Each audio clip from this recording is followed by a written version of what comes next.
نهايه المباراه 2-1، واعظم ماتش قدمه النادي الاهلي في البطوله دي. اثبت ان احنا عندنا رجاله بجد تستحق البطوله. لعيبه الوداد كل لمسه بيقع.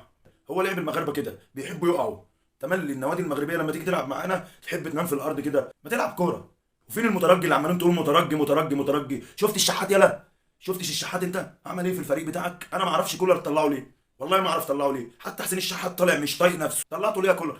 ياسر ابراهيم راح يعمل تاكلينج، المفروض يغطي محمد هاني معاه، سايب الدنيا مفتوحه خالص، وديانج ما كانش على عدلته، الواد شاط راحت معاه جون، زي جون المترجي برضو اللي عمالين توجعوا دماغنا بيه.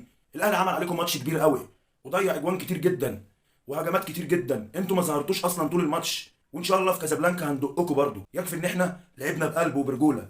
انتوا بتلعبوا كده على الارض، كل شويه واحد يقعد يقول لي في الارض ودراعي وجنبي، واحد يرفع لي التيشيرت. هي دي الكوره عندكم؟ هي دي كوره المغرب اللي عمالين تقولوا كوره المغرب؟ مفيش كوره خالص، ما شفناكوش قدمتوا كوره خالص. طول الماتش راجعين ورا مكسكسين ورا.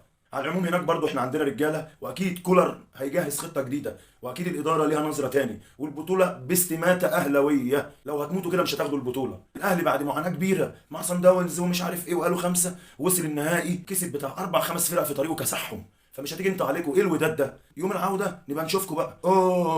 أوه مش عارف نبغى ايه، ورينا بقى يا حبيبي. انا بغني لك، انا بقول لك اهلاوي انا، واديتك هنا وهناك هروح اكسر عظمك عندكو. ونشوف بقى يا حبيبي مين اللي هياخد البطوله. اللعيبه هتاخدها باستماته. شفتوا نظرات بيرسي تاو؟ شفتوا مروان عطيه؟ شفتوا ديانج؟ شفتوا الرجاله اللي كانت مركزه في كل لعبه؟ اتمنى الماتش الجاي يكون في صانع العاب في الملعب. بصراحه لو عندنا صانع العاب اقسم بالله ما يقدر على القدره الا ربنا، ما حد هيقدر على الاهلي اقسم بالله. انما احنا عشان بنلعب على الاطراف فعشان كده الدنيا مش متظبطه شويه. مروان خد انذار. عندنا راجل تاني اسمه عمرو السوليه، لو ما سمعتوش عنه اكيد سمعتوا عنه في منتخب المغرب لما اداكوا على عينيكم. فاكرينه ولا ناسينه؟ على العموم ماتش العوده هنشوف بقى، من غير شتيمه، من غير اهانه، من غير ما نشتم بعضينا، من غير اي حاجه. انتوا جيتوا هنا الاستاد ماشيين الصبح ده في وسط جماهير الاهلي، داخلين مكرمين ومعززين. بلاش بقى يبقى في غل هناك وضرب وترهيب وخوف. انتوا بتلعبوا هنا اقسم بالله ما شفت هتاف واحد ضدكم.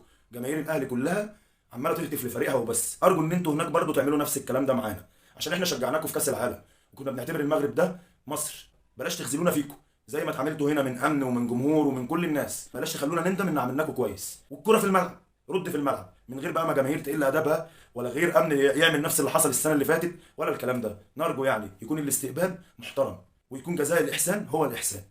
اهلاوي انا والفخر ليا، وان شاء الله بمشيئه الرحمن ال11 اهلاويه. مبروك لكل الاهلاويه. السلام عليكم.